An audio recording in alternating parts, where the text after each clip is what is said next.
মেয়ের জন্মদিন, আমার বউ সেই ব্যস্ত, আমার সঙ্গেও কথা বলছে না। রান্না করেছে দেখি, অনেক রান্না হয়েছে। এটা কি? পাবদা মাছ, পাবদা সর্ষে, শাক ভাজা, চাটনি, বেগুন ভাজা, বেগুন পটল ভাজা, পটল চিংড়ি, ভেজ ডাল, আর এটা হচ্ছে মাংস, আর এটা হচ্ছে আমার মেয়ের পছন্দের চিকেন।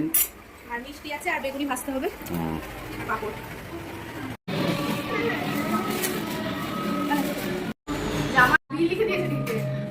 मुझे टेंशन है तो ये सोच रहे कि तुम्हारे साथ लड़का करे